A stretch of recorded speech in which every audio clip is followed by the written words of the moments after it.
तो जो लक्ष्मी की दुर्गा की मूर्ति बनती है उसमें आपने देखा होगा लक्ष्मी जी की मूर्ति के बगल में उल्लू बना रहता है। बना रहता है नहीं बना रहता? जब लक्ष्मी जी की अकेले मूर्ति होती है बिना नारायण के तो उनका वाहन क्या होता है? बोले उल्लू।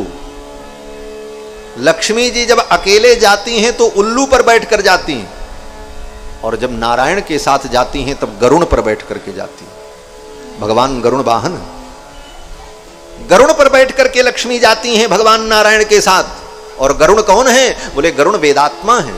वेदात्मा विहगेश्वरो यवनिका माया जगन्मोहिनी। गरुड़ वेदात्मा है, ज्ञान स्वरूप है। गरुड़ भगवान के परम भक्त हैं, वाहन हैं, भगवान के परिकर हैं। तो नारायण के साथ जब लक्ष्मी आती हैं तो गरुड़ पर बैठकर आती हैं, और जब अकेले आती हैं तब उल्लू पर बैठ करके आती हैं। इसका मतलब अकेले लक्ष्मी को बुलाओगे तो लक्ष्मी तुमको उल्लू बना करके चली जाएगी, तुमको उल्लू बना करके चली जाएगी और तुम कुछ नहीं कर सकते। और नारायण के सहित लक्ष्मी आएंगी तो तुमको गरुड़ बना देंगे। गरुड़ कौन है? बोले भगवान के वाहन हैं। गरुड़ जी महाराज वेदात्मा हैं। गरुड़ जी जब चलते हैं तो उनके पंख से वेद के मंत्र प्रकट होते हैं। गरुड़ जी महाराज जब चलते हैं तो उनके पंख से वेद की ध्वनि प्रकट होती है, सामगान होता है। गरुड़ जी महाराज वेदात्मा है। निखिल वेद नीडाधिरूढ़ द्विशत कंठनोत्कंठ पीडी कृतस्कंद मीडे, वो गरुड़ जी महाराज। तो अकेले लक्ष्मी जो है वो सुख नहीं देती। लक्ष्मी भी भगवान के चरणों को अपना धन समझती है, इसलिए इस बात को हमें भी समझना चाहिए। लेकिन ये बात कहाँ समझ में आएगी? जब कथा में आओगे तब समझ में आएगी, घर बैठे थोड़ी आएगी। इसीलिए कथा सुनी जाती है, कथा में सारे रहस्य पता चलते हैं। तो भगवान के चरणारविंद ही परम धन है। लक्ष्मी भी जिनके चरणों को अपना धन मानती है, उन भगवान को कोई क्या खरीद पाएगा? कोई पैसा से खरीद सकता है? क्या दोगे भगवान को? तुम क्या दे सकते हो? एक भक्त कहता महाराज मैं क्या दूं आपको? रत्नाकरोस्ति सदनम गृहिणी च पद्मा। आपका घर कहां है? रत्नाकर। रत्नाकर माने समुद्र। समुद्र में भगवान रहते हैं, क्षीर सागर में। और समुद्र क्या है? बोले रत्नों का आकर है, सारे रत्न उसी में। कौन सा रत्न दोगे भगवान को? हीरा पन्ना पोखराज सब भरा है समुद्र में पहले से, उसी में रहते हैं भगवान। तो भक्त कहता है रत्नाकरोस्ति सदनम, रत्नाकर ही आपका सदन है, आपका घर है। गृहिणी च पद्मा, और लक्ष्मी आपकी गृहिणी है। किम देयमस्ति बदमे जगदीश्वराय। हे जगदीश्वर मैं आपको क्या दूं, आप ही बताओ। आपको क्या दूं? रुपया तो मैं दे नहीं सकता क्योंकि आपके पास लक्ष्मी बैठी है। हीरे पन्ने पोखराज मैं क्या दूं? आप समुद्र में हो और समुद्र रत्नाकर है। तो भगवान कहते हैं मुझे कोई वस्तु मत दो, तुम अपने आप को ही मुझे दे दो। मैं तुमको चाहता हूं, तुम्हारी वस्तु नहीं चाहता। वास्तव में भगवान तुम्हें चाहते हैं, तुम्हारे धन को नहीं चाहते। लोग सोचते हैं महाराज हम अपने आप को भगवान को न दें, और क्या दें? बोले भगवान को एक लोटा पानी दे दें, दो चार फूल चढ़ा दें, एक अगरबत्ती लगा दें। भगवान तुम्हारे अगरबत्ती और एक लोटा पानी और वो सिंदूर के टीके के भूखे नहीं है। समझो लोग क्या करते हैं? बोले मंदिर में गए, एक लोटा पानी ढाला, दो चार मिश्री चढ़ाई, दो चार किशमिश के टुकड़े चढ़ाए, एक अगरबत्ती लगाई और भगवान को प्रणाम किया और चले आए। भगवान कहते हैं ये सब देने के लिए हम यहां बैठे, ये हमको ला करके दे रहा, मैं तो इसको चाहता हूं ये मुझे मिल जाए, ये जीव मेरा है। गीता में भगवान कहते हैं ममैवांसो जीवलोके जीवभूत सनातनः, ये जितने जीव है मेरे हैं। लेकिन ये मुझे अपना न मानकर, अपने आप को मुझे न दे करके ये अपने आप को संसार को दे रहा है और कह रहा है कि हम तुम्हारे हैं, हम तुम्हारे हैं, हम तुम्हारे हैं। एक बार भी ये नहीं कहता कि हम तुम्हारे हैं। हम भगवान के सामने जाते हैं तो कभी नहीं कहते हे प्रभु हम आपके। संसार के प्राणियों से कहते फिरते हैं हम आपके, जिससे मिलते हैं कहते हैं हम तो आप ही के हैं। और तो और संसार के एक एक प्राणियों से व्यक्ति कहता अरे ये तो हमारे प्राण हैं, ये तो हमारे प्राण प्रिय हैं। ये तो हमारे प्राण हैं। और जब दूसरे से मिलेगा तो उससे भी यही कहेगा, ये मेरे प्राण हैं। ये तो भगवान की कृपा समझो कि ये भीतर वाला प्राण नाराज नहीं होता। नहीं ये नाराज हो जाए, कहे यही तुम्हारे प्राण हैं, इन्हीं को लेकर रहो, हम तो चले, तब तो राम नाम सत्य हो जाए। लेकिन ये संसार अज्ञान से चलता है, यही अज्ञान है। कहता महाराज ये हमारे हैं, ये हमारे हैं। और भगवान को कोई नहीं कहने को तैयार है कि आप हमारे हो। भगवान तुमसे यही सुनना चाहते हैं कि तुम ये कहो प्यार से कि हे प्रभु मैं आपका हूं। और यही वाल्मीकि रामायण का सार है महाराज। एक लाइन कहूंगा बस। भगवान ने समुद्र के तट पर भगवान ने लाखों लाखों करोड़ों करोड़ों बंदरों के बीच में, देवता लोग आकाश में खड़े थे। विभीषण जी उसी समय शरणागति करने के लिए आ रहे हैं, अर्धरात्रि में, जब रावण ने लात मार करके निकाल दिया। क्यों लात खानी पड़ी विभीषण को? क्योंकि अभी तक विभीषण यही कहते थे, मैं रावण का हूं, मैं मंदोदरी का हूं, मैं इनका हूं। विभीषण जी ने कभी ये नहीं कहा कि मैं भगवान का हूं। परिणाम क्या मिला? बोले उन्हीं संसार के लोगों ने लात मारा। यही संसार है। संसार को तुम अपना कहते रहोगे और यही संसार तुमको एक दिन लात मारेगा, पक्की बात। जब उसका स्वार्थ पूर्ण हो जाएगा तुम्हें लात मार देगा। समय रहते भगवान को अपना बना लो। विभीषण जी महाराज लात खाए, रावण ने लात मारी, विभीषण जी चल पड़े, भगवान की शरण में मुझे जाना चाहिए। उत्पपात गदा पाणि चतुर्भिः सह राक्षसैः। 4 राक्षसों को लेकर अर्धरात्रि में विभीषण जी महाराज लंका से चल पड़े, आकाश मार्ग से समुद्र तट पर आए। बानरों ने देखा, पकड़ लिया, बोले पकड़ो पकड़ो। विभीषण जी ने कहा मैं प्रभु श्री राम की शरण में आया हूं, भगवान से निवेदन कर दो, मैं उनकी शरणागति करने आया हूं। विभीषण ने कहा कि मेरा परिचय दे देना। क्या परिचय?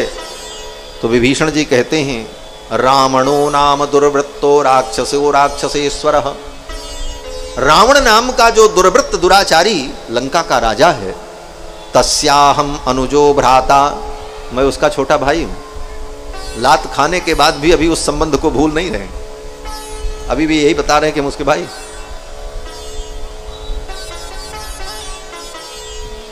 लेकिन यहां पर एक दूसरा भाव भी है। भाव यह है कि विभीषण जी महाराज की ये दैन्यता है, अपनी दीनता बता रहे, जिससे हृदय में अभिमान ना आवे। दृष्टि ये है विभीषण जी की। विभीषण जी कहते मैं रावण का भाई हूं और मैं राम जी की शरण में आया हूं। सर्वलोक शरण्याय राघवाय महात्मने। समस्त प्राणियों के जो शरण्य हैं, शरणागत वत्सल हैं, उनकी शरण में मैं आया हूं, मेरा निवेदन कर दो। बानरों ने कहा इसको पकड़ो और पकड़ करके बांधो, सवेरे राम जी के दरबार में उपस्थित करेंगे। तब तक भगवान ने सुन लिया। सुग्रीव जी पहुंचे और सुग्रीव ने कहा महाराज वो रावण का भाई आया है, हो सकता है वो कपट करके आया हो। शत्रु का भाई है, विश्वास करने लायक नहीं है, राजनीति यही कहती है, क्या करें। और अगर विश्वास करके उसे स्वीकार कर लिया तो कहीं निशाचर की माया को तो कोई जान नहीं सका, विभीषण भी निशाचर ही, कुछ उत्पात कर दिया तो अनर्थ हो जाएगा। इसलिए विभीषण पर विश्वास करना ठीक नहीं है। तब राम जी ने कहा सुग्रीव से, सुग्रीव आज राम जी अपने में आ गए महाराज। ठाकुर जी लीला करते करते भी कभी कभी अपने स्वरूप में स्थित हो जाते। भगवान ने कहा सुग्रीव ये तुम्हारे भरोसे हमने रावण से शत्रुता ली है, तुम क्या समझते हो? ये तुम्हारे इन बंदरों के भरोसे हम रावण से युद्ध करेंगे? तुम्हारे भरोसे मैं रावण से युद्ध नहीं करूंगा। भगवान मानो सुग्रीव को स्मरण दिलाना चाहते, तुम वही तो सुग्रीव हो जो बाली के डर से गली गली भागते फिर रहे थे। तुम अपनी रक्षा नहीं कर पा रहे थे बाली से, मैंने ही बाली को मार करके तुमको निर्भय किया, तो मैं तुम्हारे भरोसे हूं, ये मत सोचना। और रही बात राक्षसों की, तो राम जी ने वहां पर अपना स्वरूप प्रकट कर दिया। राम जी ने कहा सुग्रीव, पिशाचान दानवान कूरान पृथिव्याम चैव राक्षसान अंगुल्यग्रेण ताम हन्यम इच्छन हरिगणेश्वर। हे वानरराज सुग्रीव, इस पृथ्वी पर जितने निशाचर हैं, जितने पिशाच हैं, जितने दानव हैं, पिशाचान दानवान क्रूरान, जितने भी दानव पिशाच राक्षस हैं, अंगुल्यग्रेण ताम हन्यम इच्छन हरिगणेश्वर। हे सुग्रीव, मैं उन समस्त राक्षसों को, पिशाचों को अपनी अंगुली के अग्रभाग से मार सकता हूं। ये मत सोचना कि तुम्हारे भरोसे हमने ये शत्रुता मोल ली है। भगवान कहते हैं मैं तो उनको अपने अंगुली के अग्रभाग से मार सकता हूं। अंगुली के अग्रभाग से किसको मारा जाता है? अंगुली के अग्रभाग में क्या होता है? बोले नख होता है। और नख से किसको मारा जाता है? बोले सबसे क्षुद्र जीव को नख से मारा जाता है। सबसे क्षुद्र जीव कौन होता है? बोले जब व्यक्ति शरीर की सफाई न करे तो बाल में और कपड़े में चीलर पड़ जाते हैं, जुआ पड़ जाता है। और जुए को कहाँ मारा जाता है? जुआ के लिए कोई बंदूक लाई जाती है क्या? जुआ के लिए कोई तलवार लाई जाती है क्या? माताएं तो बहुत अच्छे से जानती होंगी। हाँ महाराज, धीरे से इसे निकालें और चट्ट से काम खत्म। अंगुल्यग्रेण ताम हन्यम इच्छन हरिगणेश्वर। अंगुली के अग्रभाग से जैसे एक नन्हे से जीव को, चीलर को, जू को व्यक्ति मार देता है चुट्ट से, उसको मारने में कोई श्रम नहीं होता। भगवान कहते हैं ये राक्षस पिशाच दानव मेरे लिए जुए के समान। अंगुल्यग्रेण ताम हन्यम इच्छन हरिगणेश्वर। इसलिए डरो मत, जाओ विभीषण को ले आओ। सुग्रीव ने कहा महाराज अगर वो रावण ही कहीं विभीषण के रूप में भेष बदल कर आया हो तब क्या होगा? क्योंकि मायावी है राक्षस। भगवान ने सुग्रीव से कहा रे सुग्रीव, यदि वा रावण स्वयं रावण ही आया हो तो कोई बात नहीं, ले आओ मेरी शरण में, आने दो, कोई चिंता नहीं। ये रघुनाथ जी है महाराज, ऐसे ऐसे राजाधिराज। भगवान श्री राम कहते हैं ले आओ। उभय भांति ते ही आनहु हसिकह कृपा निकेत, जय कृपालु कहि कपि चले अंगद हनु समेत। अंगद को लेकर, हनुमान जी को लेकर के सुग्रीव जी चल पड़े लेने के लिए। विभीषण जी को लेकर के आए। उसी प्रसंग में भगवान श्री राम ने कहा सुग्रीव मेरी एक प्रतिज्ञा है। बोले क्या प्रतिज्ञा है? बोले एक बार कोई व्यक्ति मेरे सम्मुख आकर के कह दे तवास्मि, मैं आपका हूं। यही बात मैं कह रहा था ना कि भगवान के हो, ये बात भगवान से कहो कभी। ये वाल्मीकि रामायण का प्रसंग है। भगवान स्वयं कहते हैं रघुनाथ जी कि सकृदेव प्रपन्नाय, एक बार प्रपन्न होकर मेरे सम्मुख आकर कोई प्राणी ये कह दे कि तवास्मीति च याचते, हे प्रभु मैं आपका हूं, बस तवास्मीति, तव अस्मि इति, इति माने बस इतना ही कहना, इससे आगे नहीं कहने की जरूरत। ये राम जी की वाणी है। रामो दुर ना विभाषते, राम जी दो बार नहीं बोलते, एक बार जो कह दिया वो पत्थर की लकीर है।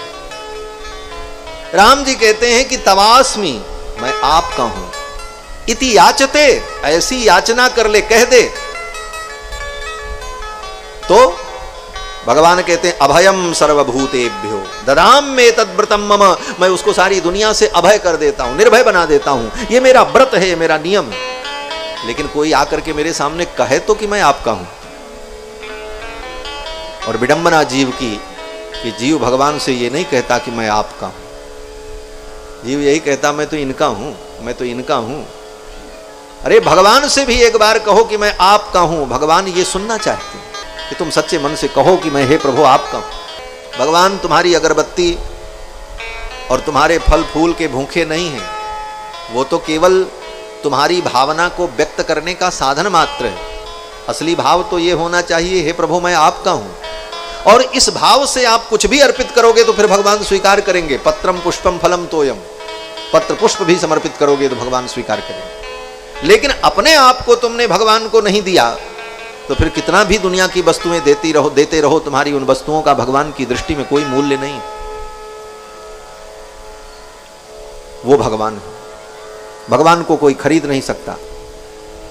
भगवान कहते हैं तुम केवल मुझे अपना बना लो। तुमने अपना मन सबको तन दिया, अपना धन दिया, तुम अपना तन भी संसार को दे दो, तुम अपना धन भी संसार को दो। भगवान कहते हैं न तुम्हारा धन हमको चाहिए, न तुम्हारा तन हमको चाहिए। क्यों? बोले तुम्हारे धन और तुम्हारे तन को चाहने वाले संसार में बहुत से लोग हैं, और जिसको लोग चाहते हैं उसको मैं नहीं चाहता। भगवान कहते हैं प्रेम गली अति सांकरी आमे द्वय न समाये। भाई जिसको तुम चाहो उसको हम भी चाहें, ऐसा कैसे हो सकता है?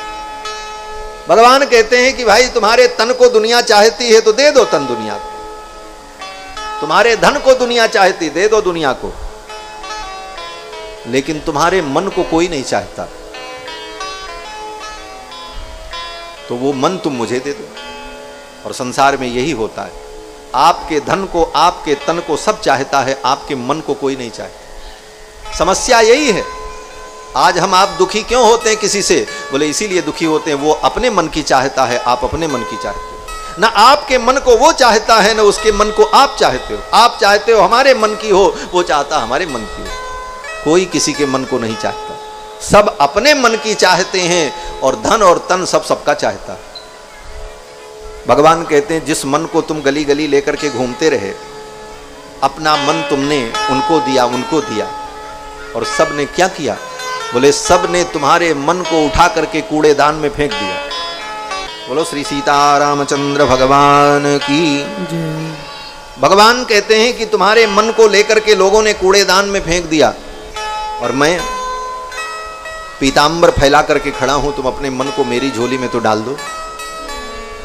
वास्तव में भगवान तुम्हारे मन को चाहते हैं मानसिक समर्पण, और ये मानसिक समर्पण हो जाए तो भगवान प्रसन्न है, तुम्हारा जीवन धन्य हो जाएगा। तो भगवान को कोई वस्तु दे करके आप उनको खरीद नहीं सकते, आप अपना मन भगवान को दो बस। भक्तों ने बड़ा सुंदर कीर्तन किया, नृत्य हुआ, और उस कीर्तन में भगवान आए, और भगवान ने कहा वरदान मांगो, क्या चाहिए?